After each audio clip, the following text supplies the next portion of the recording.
Jesus disse: não se perturbe o vosso coração, credes em Deus, crede também em mim. Na casa do meu Pai há muitas moradas, porque se não fosse assim, eu vou teria dito, porque vou preparar-vos lugar para que onde eu esteja, estejais vós também.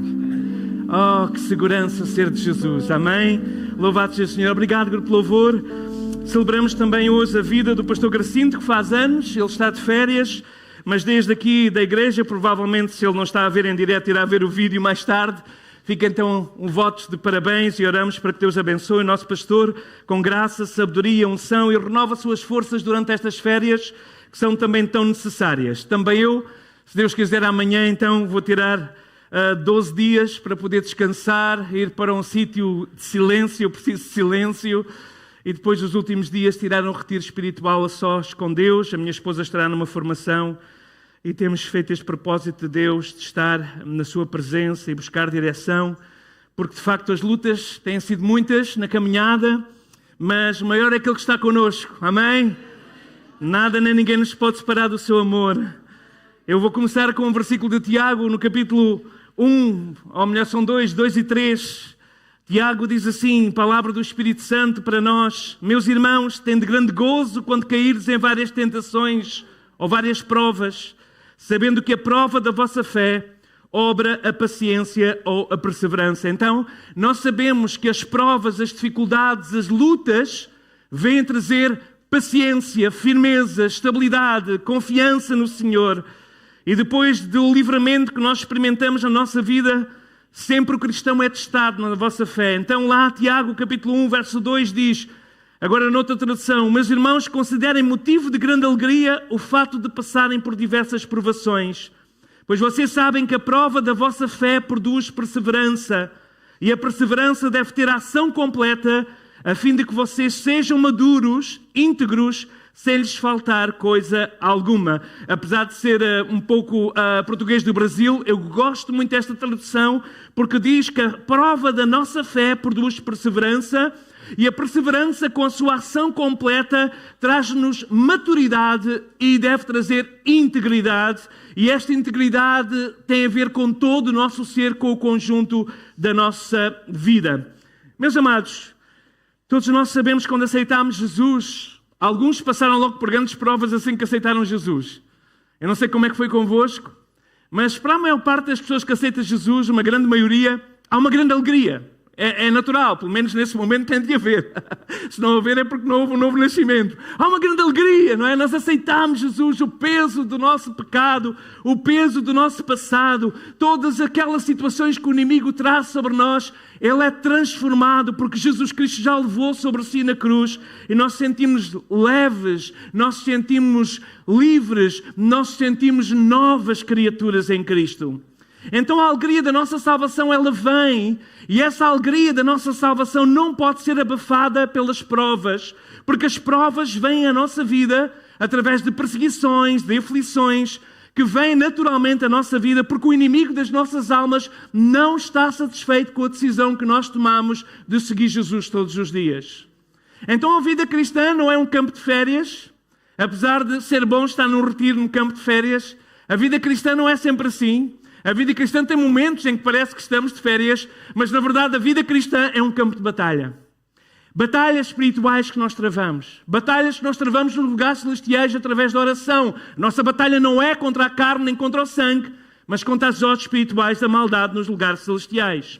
Então nós vamos até o livro de Êxodo e vamos fazer aqui uma comparação nesta caminhada, olhando para aquele grande livramento que Israel experimentou quando saiu de escravatura de 400 anos do Egito, e como tudo ia bem, grandes milagres acontecerem, mas depois vieram algumas provas. E estas provas são provas que Deus permite vir para testar o nosso caráter, a nossa integridade, a nossa estabilidade espiritual, a nossa certeza. Olhemos para o povo de Israel. Nós não vamos ler, claro, o livro de Êxodo, os primeiros capítulos todos, vamos citar-nos alguns versículos, mas nós vemos lá como Deus usou um homem, Deus usou um bebê que estava destinado a morrer, estava anunciada a sua morte, todos os bebés machos seriam abortados à nascença, mas graças a Deus Moisés foi tirado das águas, por isso o nome Moisés, ele foi colocado naquele cestinho, conhecemos a história, e Deus escolhe aquele hebreu para ser o profeta que Deus ia usar, o líder que Deus ia usar, o pastor que Deus ia usar para tirar o povo do Egito. Mas durante os seus 40 primeiros anos, ele estava na sua força. Ele era filho adotivo da filha de Faraó. Ele tinha acesso a toda a sabedoria, às melhores universidades e faculdades do Egito. Ele tinha um conhecimento incrível, ele tinha uma experiência, ele teve a melhor educação que podia haver na altura, e ele pensou que na sua força podia fazer alguma coisa, até que um dia a sua identidade, o seu DNA, agora não dizemos ADN, o seu DNA, ali hebreu, veio de cima quando viu um egípcio a maltratar ali alguém, então ele se levantou e ao matar o egípcio, ele teve de fugir como um foragido, como um criminoso, e ele fugiu para o deserto. E foi no deserto que Deus trabalhou a sua vida. E é muito interessante que aqueles 40 anos de deserto foram um estágio para os 40 anos a seguir, depois de liderança, de volta novamente no deserto. Mas nós vamos então ler o que aconteceu. Ele vai junto de Faraó, ele debaixo da autoridade que Deus lhe deu, Arão a sua voz, Deus com ele, grandes sinais e prodígios e maravilhas. Deus manifesta o seu poder com milagres extraordinários. As pragas do Egito desfizeram toda a autoridade falsa dos deuses, cada praga de alguma forma para desmascarar esses deuses. E o poder de Deus, o poder de Yahvé, o poder do Deus, do Senhor dos Hebreus, foi manifesto de uma forma poderosa.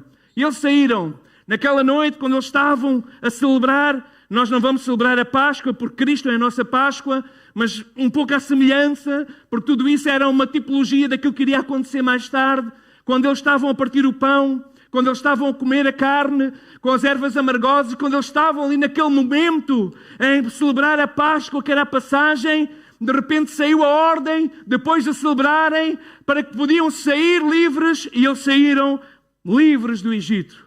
Saíram com os seus filhos, saíram com os seus gados, saíram com as suas posses, ainda saíram com joias de seus senhores e das suas senhoras egípcias, saíram cheios de dinheiro, cheios de coragem, cheios de alegria. Eles não eram mais escravos, não eram mais servos, eles eram livres, e era uma alegria extraordinária. Mas a alegria logo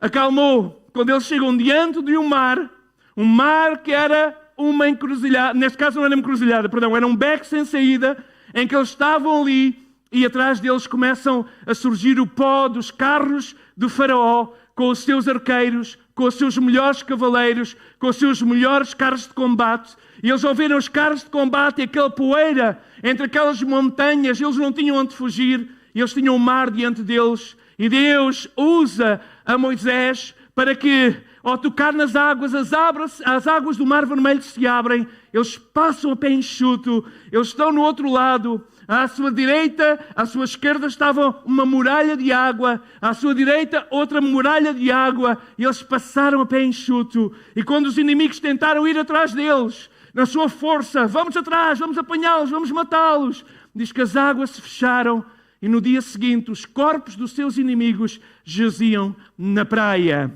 Claro que estamos a falar desta ilustração épica, ou melhor, desta história épica, porque não é uma ilustração, é realidade. Acreditamos na veracidade da palavra de Deus, daquilo que aconteceu. Mas ao mesmo tempo vamos usar isso para a nossa vida. Todos nós já experimentámos esse momento de euforia, quando vemos Deus a nos libertar com a sua grande e potente mão. Todos nós já experimentámos grandes milagres e maravilhas, mas a verdade é que depois dos milagres e maravilhas há sempre um tempo de prova. Então é sobre isso que vamos falar, porque nós iremos para férias, irmãos. Na minha experiência pessoal, nas minhas férias, é quando eu travo grandes combates espirituais. Porque as férias nós podemos tirar do emprego, podemos tirar da responsabilidade, mas não podemos tirar férias de Deus. Porque Deus também não tira férias de nós. Ai de nós se Deus tirasse férias de nós. Mas Ele todo dia está a olhar por nós, toda hora, todo minuto, todo segundo. A sua graça e a sua presença está sobre nós. Mas muitas vezes quando nós baixamos um pouco o braço, nós folgamos um pouco em alguma área, o inimigo logo vai procurar quais são as áreas fracas da nossa vida para nos tentar nessas áreas fracas. Então vamos ver o que aconteceu. Vamos ainda à dança e à festa. Êxodo 15. Nós vemos aqui o cântico de Moisés, não vamos ler, mas depois do cântico de Moisés, depois de tudo aquilo que aconteceu, cantarei ao Senhor, porque sumamente se exaltou, lançou no mar o seu cavalo e o seu cavaleiro. Verso 2, o Senhor é a minha força, o meu escudo, o meu cântico, me foi por salvação. Ele é o meu Deus, Ele é o Deus do meu Pai. O Senhor é varão de guerra, o Senhor é o seu nome, etc. Depois ele faz este cântico extraordinário, os irmãos podem ler em casa. Verso 20, então Miriam, a profetisa, irmã de Arão, tomou o tamboril na sua mão e todas as mulheres saíram atrás dela com tamborins e com danças. E Miriam lhes respondia, cantai ao Senhor, porque sumamente se exaltou e lançou no mar o cavalo com o seu cavaleiro. E depois fez Moisés partir os israelitas do Mar Vermelho e saíram ao deserto do Sur e andaram 3 dias no deserto e não acharam água. Oh, que coisa! Este parágrafo termina logo assim. Cântico de Moisés, dança das mulheres, louvor e adoração. Vamos imaginar, os irmãos quando chegarem ao céu vão querer ver também este vídeo. Não sei como é que as coisas funcionam lá, mas deve ser tão bonito, não é? Miriam sair com o seu tamborim, as mulheres todas atrás dela a dançar. O Senhor derrubou o cavalo, o cavaleiro, Deus deu-nos uma grande liberdade. Havia uma grande alegria, um grande júbilo. Eles estavam a celebrar, as mulheres celebravam com toda aquela energia daquelas mulheres israelitas com muito gozo, com muita alegria. Uau, deve ter sido bonito. Mas depois veio o deserto, depois do Mar Vermelho. Na praia, quando estiveram acampados junto ao mar, eles viram ali os sinais. Provavelmente recuperaram muitas armas, recuperaram muitos escudos, recuperaram algumas rodas, não sei. Mas tudo aquele livramento, com o despojo que aconteceu, eles estavam felizes. Havia grande alegria. Moisés canta, Miriam dança, todas as mulheres dançam e louvam ao Senhor. Mas o parágrafo termina com o verso 22 a dizer, depois fez Moisés partir os israelitas do Mar Vermelho. Depois de terem aquele acampamento, aquele retiro maravilhoso, nas margens do Mar Vermelho, onde se lembrava a vitória, onde lembrava o livramento, onde lembrava a grande mão poderosa de Deus, depois daquela praia, vieram 3 dias de deserto e a água acabou. A água acabou. A primeira prova é o deserto. Há momentos na nossa vida espiritual que todos nós temos que passar pelo deserto. Se começarmos pelo nosso Senhor e Salvador, Ele começou o seu ministério 40 dias no deserto. E Ele teve as tentações, a tentação da fome, a tentação da fama, a tentação do livramento do sofrimento. Várias tentações que Ele foi tentado por Satanás, em que Ele sofreu aquela tentação de deserto. E todos nós, irmãos, eu gostaria de dizer aos novos convertidos, aqueles que aceitaram Jesus há pouco tempo, a vida cristã é só bênção. É bênção, sobre bênção, é.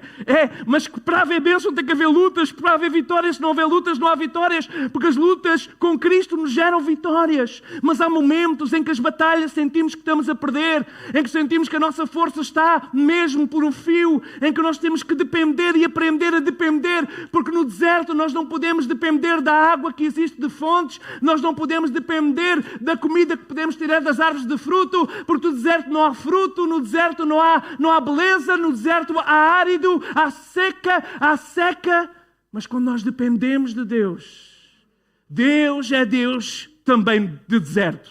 Deus é Deus também no deserto. Então bastou caminhar 3 dias no deserto para que o povo fosse confrontado com a primeira prova. 3 dias de alegria, 3 dias de cânticos, 3 dias de regozijo, mas o cântico foi diminuindo. No primeiro dia, eles ainda iam todos contentes a dançar. Era o primeiro dia, ainda se lembravam o que é que tinham deixado lá atrás. Nas margens, na praia do Mar Vermelho, eles lembravam-se o que é que tinha ficado lá. Os cavalos e os seus cavaleiros, os seus inimigos tinham sido derrotados pelo Senhor. Foi Deus que lhes deu a vitória. Eles dançavam, certamente iam cantando, caminhando eu vou para Canaã. Aleluia, não sei se já conhecia o corinho na altura, mas iam caminhando para a terra prometida. Eles iam todos alegres, todos jubilosos. Primeiro dia, iam bebendo a água que havia nos cantis. Segundo dia, terceiro dia, Não havia mais água.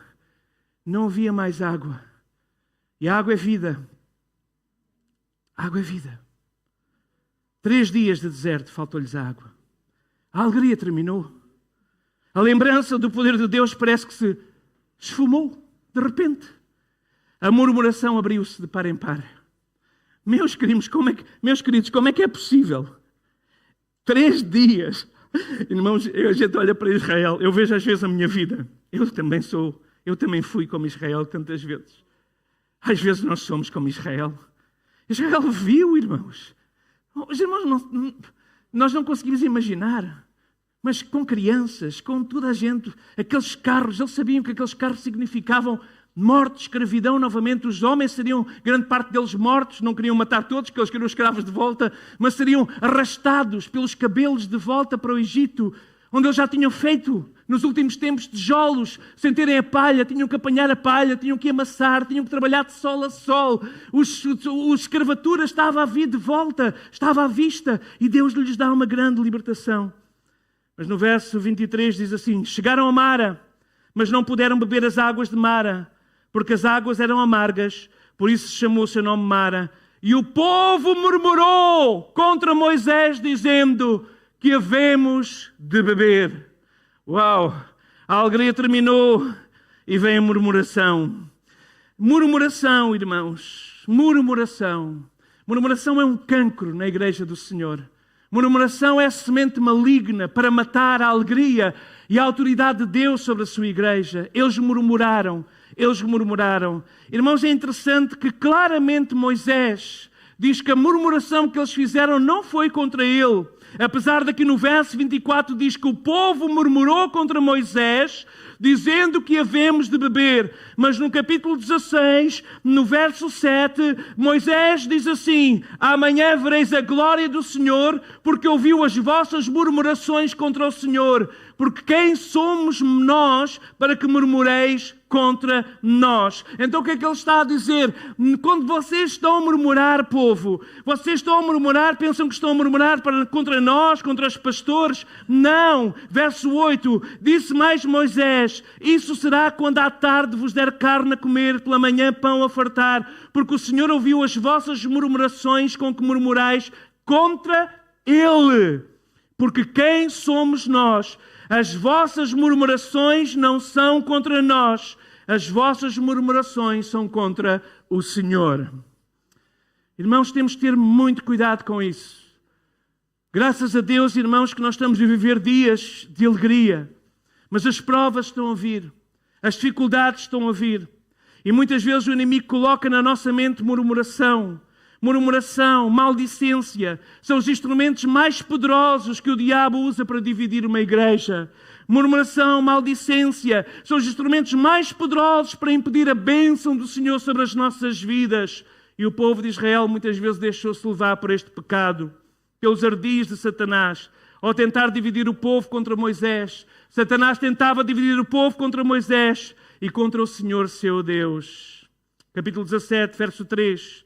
Tendo ali, pois, o povo sede de água, mais uma vez, o povo murmurou, lemos, claro, quando eles tinham fome, sede. O povo murmurou contra Moisés e disse: porque nos fizeste subir do Egito para nos matares de sede, a nós, aos nossos filhos e ao nosso gado. E Moisés clama ao Senhor, dizer: o que é que eu vou fazer deste povo? Eles vão-me apedrejar. Se não for a intercessão de Moisés, nós sabemos que os murmuradores tinham sido consumidos. Mas Deus continua a usar, irmãos. Deus continua a falar, irmãos. E a usar a sua palavra para nos alertar, para nós não cairmos neste pecado.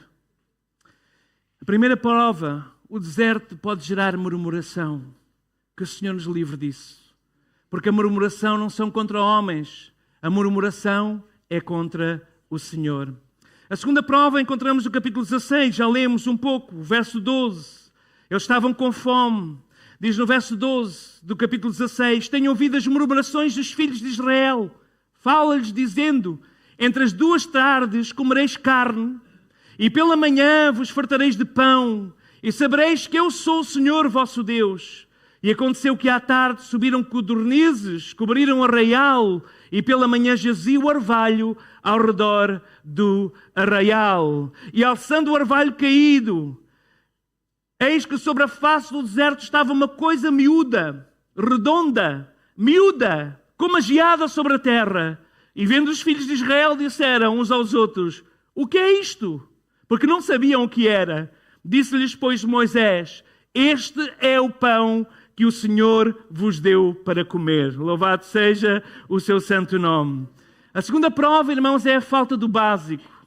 Se a água é vida e pode gerar murmuração, quando nós vemos a nossa vida a não correr da maneira com que nós esperamos e passamos por dias de deserto, o básico, quando falta o pão na mesa, já diz o ditado, o dito popular: na casa onde não há pão, todos ralham e ninguém tem razão. A falta de pão gera essa insatisfação. A fome gera até criminosos. A fome gera desgraça. A fome é terrível, irmãos. E eu dou graças a Deus porque a Assembleia de Deus cresceu muito entre gente que tinha fome, precisava de roupas, precisava do básico. Muitos deles, quando vieram depois como refugiados, a igreja cresceu de uma forma incrível, porque Jesus sempre nos fez lembrar que os pobres nós sempre os teremos connosco, mas para não nos esquecermos dele. Mas neste caso, vamos então aqui à aplicação. Quando há saúde, quando há dinheiro, quando há paz, há alegria, a alegria na salvação, tudo corre bem. É fácil continuar firme da fé. Tudo corre bem. O Senhor abriu uma porta do emprego. Nós conseguimos desbloquear a reforma. Nós temos um apoio social aqui ou ali. Tudo corre bem. Aleluia. Louvado seja o Senhor. Deus é bom. Deus é bom. Mas Deus continua a ser bom quando faltam essas coisas. Ele é fonte de tudo o que é bom. Nós temos que aprender que muitas vezes, irmãos, quando olhamos para o povo de Israel, quando surgiu esta prova da falta do básico, do pão, da carne, quando às vezes nos falta a saúde ou os bens materiais que mexem connosco, com a nossa família, isto assusta-nos terrivelmente. Foi assim que aconteceu com o povo de Israel. Eles ficaram terrivelmente assustados. Eles estavam muito assustados porque tinha faltado o básico. Faltava o básico na sua vida. Faltava o pão. Mas graças a Deus que o Senhor supre as nossas necessidades. Ele supre as nossas necessidades em glória por Cristo Jesus. E Deus providenciou carne. Deus providenciou pão. E diz a palavra de Deus, louvado seja este versículo lindo. À tarde subiram codornizes, cobriram o arraial. E pela manhã jaziam um orvalho. E eles disseram: uau! Maná, o que é isto? O que é isto? Maná, o que é isto? O que é isto? Não sabiam o que era. Não sabiam o que era. Este é o pão que o Senhor vos deu para comer. Irmãos, Ele é um Deus que supre as nossas necessidades. Aqui mais uma vez Israel aprendeu que Ele é Jeová Jireh, o Senhor de toda a provisão. Apenas temos de obedecer-lhe, confiar nele, entregar-nos e esperar nele, que no seu tempo Ele vai providenciar as nossas necessidades. O Senhor sabe aquilo que nos faz falta. Antes de nós pedirmos, já Ele sabe o que nos faz falta. Se te faz falta alguma coisa, antes de tu pedires, o Senhor já sabe. Mas Ele também diz: pedi, dar-se-vos-á. Batei, abrir-se-vos-á. Então temos que fazer a nossa parte. Romanos 8:32 diz que aquele que nem mesmo o seu Filho poupou, antes o entregou por todos nós, como não nos dará também com Ele todas as coisas? E todas as coisas não significam Ferrari, todas as coisas não significam uma casa na praia, todas as coisas não significam o último modelo de smartphone, todas as coisas significam aquilo que é necessário para a nossa vida cotidiana, para nós permanecermos dependentes e confiantes que o Senhor é o Deus de provisão. E durante aquele tempo de provação, foi revelado o que estava no coração de Israel. Aqueles 400 anos de viverem à volta de tanta idolatria, de tanta coisa material. Mesmo sendo escravos, eles tinham muito mais do que outros povos. Mesmo sendo escravos, eles tinham muita coisa. Mas de repente, quando falta o básico, eles começam a murmurar contra o servo do Senhor e contra o Senhor do seu servo. Mas, meus amados irmãos, é durante o tempo de provação que os verdadeiros cristãos, mostram a sua fidelidade. É durante o verdadeiro tempo de provação que o verdadeiro cristão mostra a sua lealdade ao Senhor. Não é quando tudo corre bem que nós dizemos aleluia e damos testemunho, irmãos. Fui aumentado este mês. Vou comprar um novo carro. Deus tem-me abençoado muito. Não, eu fico tocado na minha alma quando vejo irmãos que às vezes estão a passar por momentos e dizem: irmãos, eu estou grato a Deus que mesmo desempregado, mesmo passando dificuldades, o pão tem estado sobre a mesa, o Senhor tem cuidado de mim e eu estou esperando no Senhor, porque o Senhor ouviu o meu clamor e a minha oração, e em confiança e esperança eles já estão a correr à espera de receber. Ainda não receberam, mas já estão indo na direção e vão receber e vão continuar a glorificar a Deus. Há pessoas que nunca podem ter muito, porque quando têm muito tornam-se infiéis. Há pessoas que não podem ter muito, não têm capacidade. Com muito tornam-se infiéis. Por isso o Senhor não deixa ter muito. Por isso os negócios estão sempre a correr mal, para que tu voltes para o Senhor. Porque se estivesse a correr bem, tu não estarias se calhar aqui, tu não estarias perto dEle, porque o alvo do Senhor é a tua alma e a tua eternidade. O alvo do Senhor não é o teu bem bom aqui, esta semana. O alvo do Senhor é que tu possas estar com Ele por toda a eternidade e não no fogo do inferno, mas na presença de Deus. Então, se for preciso passar por necessidade, para orares todos os dias e dobrares os joelhos e estares perto do Senhor, então aprende. Como Israel teve que aprender a depender do Senhor e a ser fiel, mesmo quando faltam aquilo que é básico. A terceira prova são as batalhas. A seguir vem, no capítulo 17, as batalhas. Depois da falta de água, depois da falta do pão, depois da falta da carne, veio a guerra. Oh, irmãos, nós não podemos imaginar como é que os nossos irmãos na Ucrânia, como é que os nossos irmãos em muitos países ali de África, onde existe guerra permanente, onde existe tanta gente a ser torturada, onde existem igrejas a serem queimadas, onde existe tanta guerra contra o povo de Deus. Irmãos, esta é uma prova difícil, porque a guerra traz sempre consequências nefastas.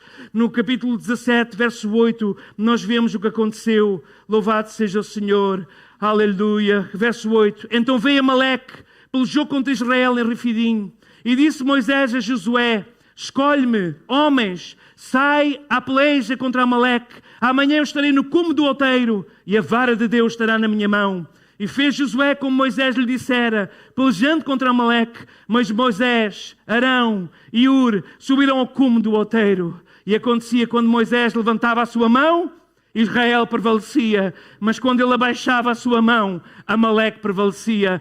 Porém as mãos de Moisés eram pesadas, por isso tomaram uma pedra e a puseram debaixo dele para assentar-se sobre ela. E Arão e Ur sustentaram suas mãos, um de cada lado, um do outro, e assim ficaram suas mãos firmes até que o sol se pôs. E assim Josué desfez a Amaleque e seu povo ao fio da espada. Então o Senhor diz: escreve isto num livro. Louvado seja o Senhor. Eu gosto desta frase, mas não vou pregar sobre ela. Escreve isto num livro. Oh, meus amados irmãos, a batalha vem. A batalha vem. A vitória depende da luta. Quando se trava com os meios apropriados. O povo de Israel não era um povo guerreiro. Eles eram construtores, não sei se era de pirâmides, não vou aqui dizer que era de pirâmides. Eles eram homens que trabalhavam na construção dos grandes palácios, das grandes obras, dos templos, provavelmente idólatras do Egito. Eles eram homens que eram trabalhadores simples, não eram homens de guerra, mas agora levanta-se Amaleque, uma grande tribo, para acabar com eles. Mas louvado seja o Senhor, que a oração do povo de Deus, a oração do povo de Deus é o melhor meio que cada um de nós, que os filhos de Deus deve usar para obter vitórias sobre o nosso adversário. Quando o povo de Deus afrouxa a oração, o inimigo avança. Mas quando nós oramos, o crente prevalece. Na presença de Deus, o inimigo é derrotado. Louvado seja o seu santo nome. Elias conhecia o poder da oração. Elias conhecia o poder da oração. 1 Reis 18, 36. Responde-me, Senhor. Responde-me para que este povo conheça que Tu, Senhor, és Deus, que Tu fizeste tornar o seu coração para trás. Então que o fogo do Senhor consumiu o holocausto, a lenha e as pedras e o pó, lambeu a água que estava no rego, e vendo todo o povo, caiu sobre o seu rosto e disse: só o Senhor é Deus, só o Senhor é Deus.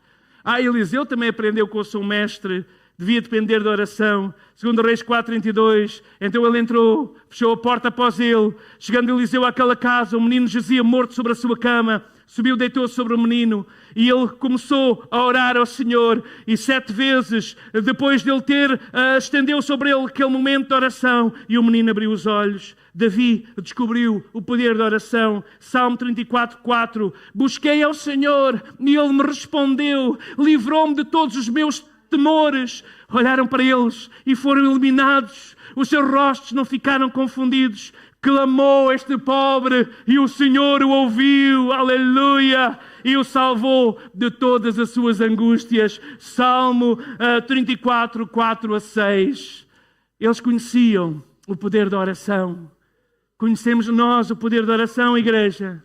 Eles descobriram que o poder da oração era fundamental. Paulo também tornou-se alguém que era um intercessor quando creu no poder da oração. Nós podíamos ver isso lá em Efésios, no capítulo 3, quando ele se coloca de joelhos pela igreja do Senhor. E, meus amados, nós estamos a viver dias em que somos chamados a nos colocar de joelhos perante o Senhor, de oração e de clamor ao Senhor. Efésios, no capítulo 3, verso 14, nós vamos ler aqui aquilo que a palavra de Deus nos diz. Por causa disso, eu me ponho de joelhos perante o Pai de nosso Senhor Jesus Cristo, do qual toda a família nos céus e na terra toma o nome, para segundo as riquezas da sua glória vos conceda que sejais corroborados com o poder pelo seu Espírito no homem interior, para que Cristo habite pela fé no vosso coração, a fim de que, estando arraigados e fundados em amor, poderes perfeitamente compreender com todos os santos qual seja a largura,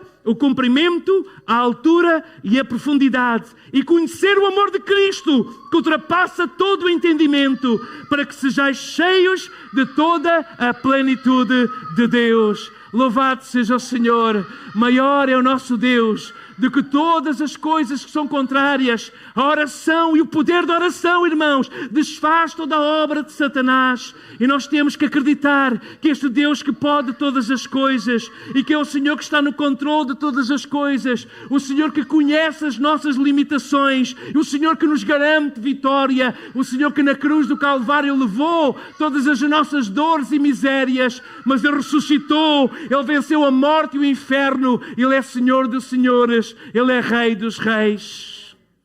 Oh, irmãos, são provas que vêm à nossa vida, são lutas que nós temos que travar. A nossa luta não é contra a carne nem contra a sangue, mas a nossa luta é contra as hostes espirituais da maldade.